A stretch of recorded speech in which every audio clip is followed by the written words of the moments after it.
ओम नमः शिवाय। हर हर महादेव। सभी श्रोताओं को मकर संक्रांति की हार्दिक शुभकामनाएं। हमारे हिंदू धर्म में मकर संक्रांति को बहुत ही अधिक महत्व दिया गया है। इस दिन सूर्य देव धनु राशि से निकलकर मकर राशि में प्रवेश करते हैं। इस दिन को देवताओं का दिन कहा जाता है। इसी दिन से उत्तरायण की शुरुआत मानी जाती है। सूर्य जब मकर राशि में आते हैं तो सभी के लिए सुख समृद्धि लाते हैं। इसी दिन से शुभ और मांगलिक कार्य सुचारू रूप से चल पड़ते हैं। लेकिन अब की बार ऐसा नहीं होगा, क्योंकि अब की बार सूर्यास्त है जो 2 फरवरी तक रहने वाला है। जो नए कार्य या फिर मांगलिक कार्यों की शुरुआत हम नहीं कर सकते। सारे शुभ कार्य 2 फरवरी के बाद ही शुरू होंगे। तो मकर संक्रांति के दिन खिचड़ी का भोग लगाया जाता है और खिचड़ी का सेवन भी किया जाता है। साथ ही मकर संक्रांति पर चावल, दाल, अन्न, तिल, गुड़, कंबल आदि का दान करना अत्यंत पुण्यकारी माना गया है। लेकिन अब की बार मकर संक्रांति के दिन षष्ठीला एकादशी का व्रत है और एकादशी के व्रत में चावल का सेवन और दान दोनों ही वर्जित होते हैं। ऐसे में आप मकर संक्रांति पर चावल और अन्न को छोड़कर तिल, गुड़ और मूंगफली आदि चीज़ों का दान करें और जो भी आपको दान करना है उसका संकल्प करके उस चीज़ को घर पर ही साफ जगह पर रख दें और फिर कल 15 जनवरी को दान कर सकते हैं। लेकिन कल गुरुवार है तो अब खिचड़ी का दान तो नहीं कर सकते हैं, क्योंकि गुरुवार के दिन खिचड़ी का दान करना या खिचड़ी का सेवन करना हमारी कुंडली में गुरु ग्रह का कमजोर करता है। तो अगर आपको खिचड़ी का दान करना है तो आप 17 जनवरी शनिवार को कर सकते हैं। इस दिन आप चावलों का भी दान कर सकते हैं। मकर संक्रांति के दिन सूर्य देव धनु राशि से निकलकर मकर राशि में प्रवेश करते हैं और मकर राशि के स्वामी शनि देव है। इसलिए यह काल, अनुशासन, कर्म, परिश्रम और अस्थायित्व का प्रतीक है। मकर संक्रांति से सूर्य उत्तरायण हो जाते हैं और यह काल बहुत ही शुभ माना जाता है, क्योंकि इस दिन के बाद देवताओं का दिन प्रारंभ होता है। शास्त्रों में कहा गया है कि उत्तरायण में किया गया जप, तप, दान और स्नान अच्छे फल देने वाला होता है। इस दिन कई पुरानी कथाएं सुनने के भी परंपरा है, जैसे धर्मराज की पंपाई की धरती माता की गौ माता की कथा। तो कथाएं अपने इसी चैनल पर प्रस्तुत की गई है। आप नियम लेकर सुनना चाहते हैं तो नियम लेकर सुने।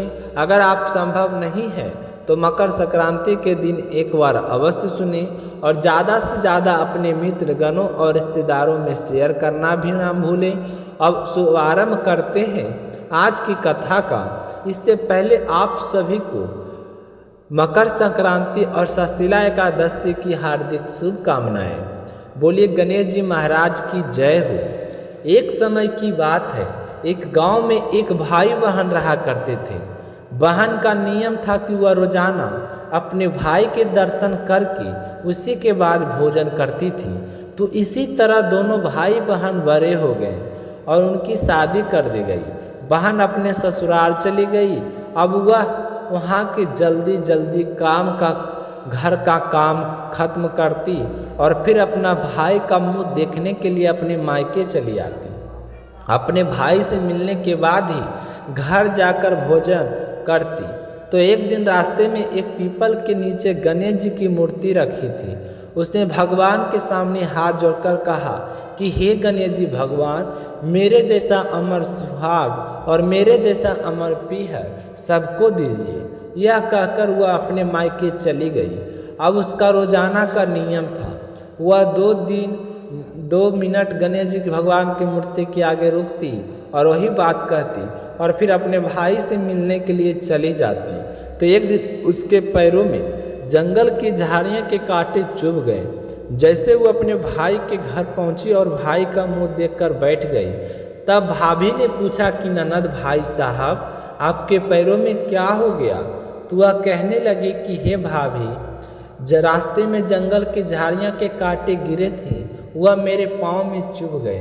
तो उसकी भाभी ने गर्म पानी लाकर उसके पैर धोए और फिर पट्टी बांध दी, चाय पानी पिलाया और कुछ देर बाद बातचीत करके जब उसकी ननद अपने घर चली गई तो उसकी भाभी पीछे से कहने लगी कि आप किस तरह के भाई हैं, अपनी बहन के पैरों की तरफ देखा भी नहीं, वह तो आपका मुख देखे बिना भोजन नहीं करती है, आप अपनी बहन की तरफ ध्यान नहीं देते, देखा नहीं उनके पैरों में किस तरह के कांटे चुभे हुए थे, जाइए अभी के अभी और रास्ता साफ करवा दीजिए। तो यह सुनकर उसे बड़ा ही दुख हुआ कि मेरी बहन मेरा मुंह देखने के लिए यहाँ तक आती है और मैंने कभी भी ध्यान नहीं दिया कि वह किस तरह आती है, कितनी परेशानी होती है।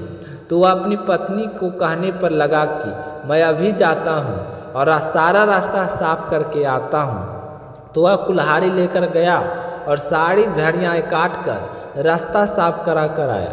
तो रास्ते को साफ करते हुए उसने ध्यान नहीं दिया, गणेश जी की मूर्ति भी वहाँ से हटा दी। तो यह देखकर गणेश जी भगवान गुस्सा हो गए। जब वह घर आया तो उसकी तबीयत खराब हो गई और गणेश जी के प्रकोप से वह मृत्यु को प्राप्त हो गया। तो गांव के लोग इकट्ठा हो गए, अंतिम संस्कार की तैयारी करने लगे। तो उसकी पत्नी ने रोते हुए कहा कि भाई आप लोग थोड़ी दूर रुक जाइए, मेरी ननद आने वाली है, वह अपना भाई का चेहरा देखे बिना भोजन नहीं करती। तो गांव वाले कहने लगे कि आज तो अपने भाई का मुंह देख लेगी, वह कल किसका मुंह देखेगी। तो वह कहने लगे कि आज इनकी बहन को इनके दर्शन कर लेने दो, फिर आप ले जाना, यह उसका नियम है। तो गांव वाले बहन का इंतजार करने लगे। रोज की तरह बहन अपने भाई का मुंह देखने के लिए जंगल के रास्ते से निकली। तो जंगल का रास्ता साफ पूरा था। वह आगे बढ़ी तो उसने देखा कि सिद्धि विनायक वहाँ पर नहीं थे। तो वह सोचने लगी कि गणेश जी की मूर्ति कहाँ गई। तभी उसकी नज़र गणेश जी की मूर्ति पर पड़ी। तो उसने मूर्ति को उठाया, साफ करके वापस उसी जगह पर रख दिया और गणेश जी भगवान को प्रणाम करके कहने लगी कि हे गणेश जी भगवान, मेरे जैसा अमर सुहाग और मेरे जैसा अमर पीहर सबको देना। यह कहकर वह चली गई। तो भगवान सोचने लगे कि अगर आज मैंने इसकी नहीं सुनी तो मेरा कौन मानेगा, कौन मुझे पूजेगा, मैंने तो इसके भाई के प्राण हर लिए हैं। तो सिद्धि विनायक ने उसे आवाज़ दी कि बेटी, इस खेजड़ी के 7 पत्तियां तोड़कर ले जा और उसे कच्चे दूध में घोलकर तुम अपने भाई के ऊपर छींटा मार देना, तो वह उठकर बैठ जाएगा। तो यह आवाज़ सुनकर बहन पीछे मुड़ी तो पीछे कोई नहीं था। वह सोचने लगी कि कौन था, कौन मुझे आवाज़ दे रहा था। कोई बात नहीं, जैसा सुना है वैसा कर लेती हूँ। तो उसने 7 खेजड़ी की पत्तियाँ तोड़ी और अपनी चुनरी के पल्ले बांध ली और अपने भाई के घर पहुँच गई। वहाँ जाकर देखा तो खूब सारे लोग इकट्ठा होकर बैठे थे। भाभी रो रही थी और भाई की लाश रखी हुई थी। तो यह देखकर उसे बहुत दुख हुआ। फिर उसे पत्तियों वाली बात याद आई। तो जैसे उसने सुना था उसी तरह उसने दूध में उन पत्तियों को घोलकर अपने भाई के ऊपर छींटा दिया। तो उसका भाई तो उठकर बैठ गया और कहने लगा कि बहन, आज तो मुझे बहुत गहरी नींद आई है। तो अपने भाई की बात सुनकर उसकी बहन कहने लगी कि भैया, ऐसी गहरी नींद तो किसी दुश्मन को भी ना आए। यह कहते हुए उसने सारी बात अपने भाई को बता दी। तो यह सुनकर उसके भैया और भाभी बहुत ही खुश हुए और गांव वालों को भी यह जानकर बड़ी हैरानी हुई। सारे कहने लगे कि बहन में सत्य था जो अपने भाई को मौत के मुंह से वापस निकाल लिया। और सारे गणेश जी भगवान का जय जयकार करने लगे। तो हे गणेश जी भगवान, जैसे आपने उस लड़की के भाई की रक्षा की, वैसी सभी बहनों के भाइयों की रक्षा रखना और उनका अमर पीहर और अमर सुहाग बनाए रखना। जो भी आपकी इस कथा को श्रद्धा भाव से सुने, उसकी सभी मनोकामनाएं पूर्ण करना। बोलिए गणेश जी भगवान की जय हो। बोलिए श्री कृष्ण कन्हैया लाल की जय हो।